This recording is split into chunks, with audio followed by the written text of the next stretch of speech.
Guys, Tifa here with FBTV. I've been asked this question and I never really detailed it, but should you set your dog business up as an LLC? Now, we know how people get. They learn one word and everybody's like, I got an LLC. Guys, let me be very good. Stop it. Stop it. Someone says, hey, is Fit Kennels an LLC? I laugh because there's so many other things that go into it, but Kat's gonna help it make it make more sense. So stay tuned, people.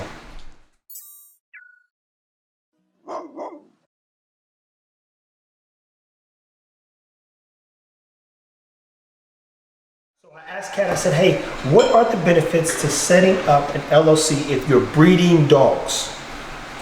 If you're breeding dogs,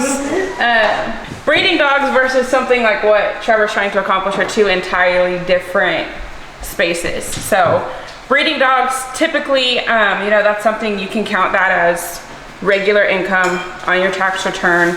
Nothing crazy, no really tax benefits necessarily to doing something like that as far as getting an LLC.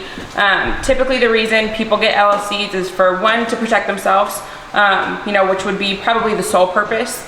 And getting an LLC set up just in case something were to happen, if a puppy were to die, or if, something were to happen with a dog fighting, something along those lines, and somebody were to come to sue you. So that's where an LLC really comes into play. But that's about it for the most part as far as the breeding side goes. There's just really not much necessity to it outside of putting that layer of protection there. But even doing that, the structure has to be set up properly. Whereas on the other hand, somebody like Trevor, who eventually wants to, get a big piece of land, develop all this other stuff, he has all these other ideas, that's an entirely different story, right? We're gonna talk about funding, purchasing things, needing to show, revenue, tax returns for, several years, that type of thing. So it depends on the size of your operation, and what your end goals are. But typically, if you're just doing a litter or two a year, you're breeding some dogs, you got a couple dogs in your backyard, an LLC is not going to be necessary. Now, and keep in mind, people, someone asked me something a while ago too. In the state of Texas and most states, unless you have over 20 dogs, you don't even need a breeder's license. Mm-hmm. And then you got to breed a certain amount of dogs per year as well. So a lot of you, if you're smart, you're not breeding, you're not trigger happy with the breeding. Because right now, especially in the dog space, it's down. And so then what are some benefits that you get? Can you write off food? Can you write off travel? Can you write off? And she said you'll zero out before you never get a tax return back. You never get no money back. Correct. On a business, on an LLC, you won't get a tax return. However, that's all LLCs. Yeah, you're never gonna get a return from the government. The best thing that they're gonna do is apply it to your taxes for the following year, but it's not gonna be like a personal income tax return where they're actually giving you money back, whether you overpay or not. But yeah, as far as writing things off, you can write off the food, you can write off any purchases of the dogs. A lot of times you can write off mileage because you're transporting dogs, things like that.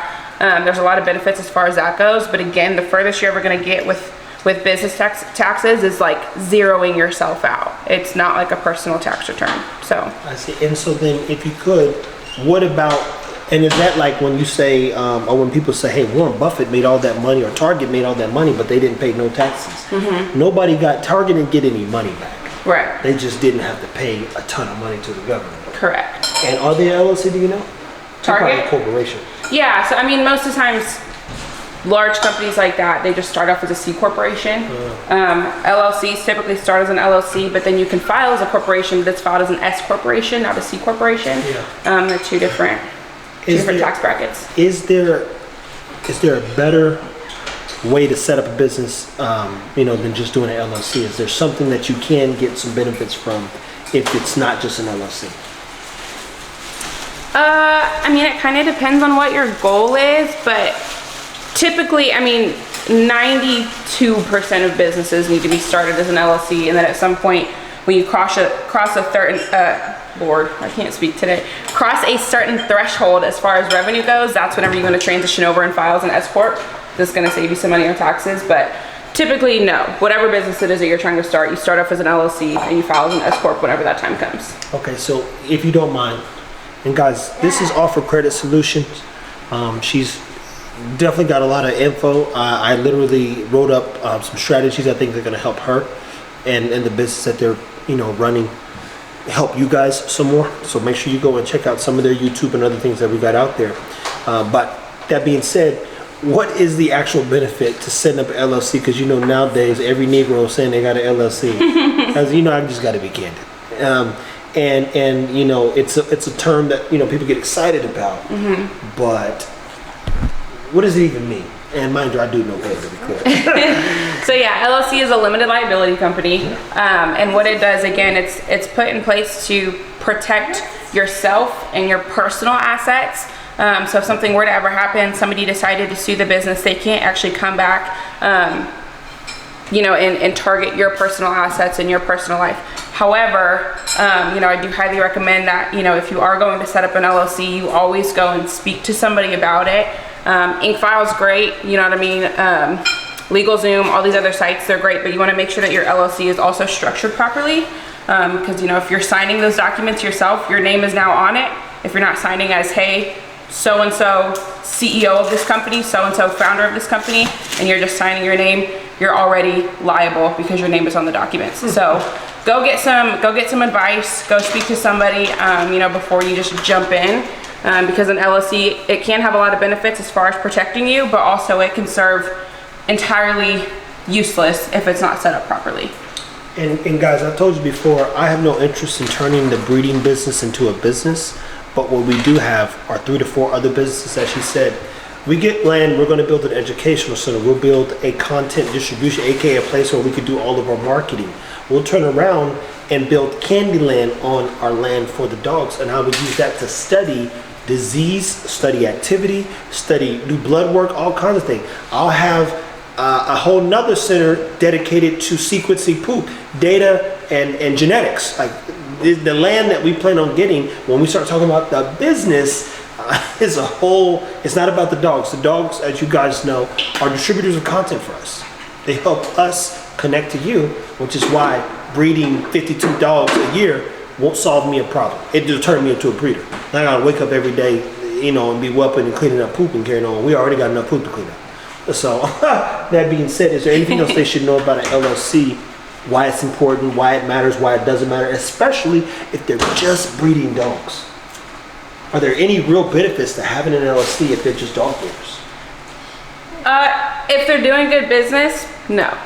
Now, if you're out there, not doing what you're supposed to be doing, not holding up to your word, maybe you might have something in place to protect yourself, but for the most part, again, if you're doing a couple litters a year, you've got a couple of dogs that you really care about, you're doing good business, you're taking care of your dogs, there's no purpose. And so then this poses this question: at what point, income-wise, does it become an issue for Uncle Sam? So like you said, let's say we do good business and we made an extra $60,000 on selling dogs. What's the trick to making sure Uncle Sam doesn't say, okay, well you made 80 at your real job and there's 60,000 that came out of nowhere? How do you keep him off your back, or what would you do in that case then? I recommend going to a CPA at that point. So it's, again, there's several different ways that you can file that stuff, that you can claim that stuff, that you can write off things. It's really about figuring out exactly what your situation looks like. So definitely go to a tax professional. If you're running a business on the side, if you've got additional income outside of just your normal W-2 job, I always recommend going and finding a tax professional to talk to, because at the end of the day, nobody wants an IRS audit. Nobody wants the IRS on their back. So make sure that you're dotting your I's, crossing your T's as far as that situation goes, because you want to make sure that you're doing what's right for your personal situation, and not just going off of whatever the internet tells you. There you go, people. Now, mind you, if I'm being honest, I don't know if we answered the question, should you start an LLC? I think she was very direct in saying no, no, and no. And it makes sense to me, because the LLC doesn't always solve a problem. When we do get into what we're trying to take the business, it solves a problem because it's not a dog business. It's a dog educational company rooted in products, that's a business. Amazon, that's a business. And still, you don't want to pay a ton of taxes on those businesses. So everything that we do, even when we use Fat Blocks, Fortified, Public Blocks, it's content that we're using. So every dollar is invested in something in relation to marketing or getting something out of it, to say the least. So thank you for some of that info, guys. All for Credit Solutions. You've got bad credit, want better credit, need to learn more about credit. You want to contact her.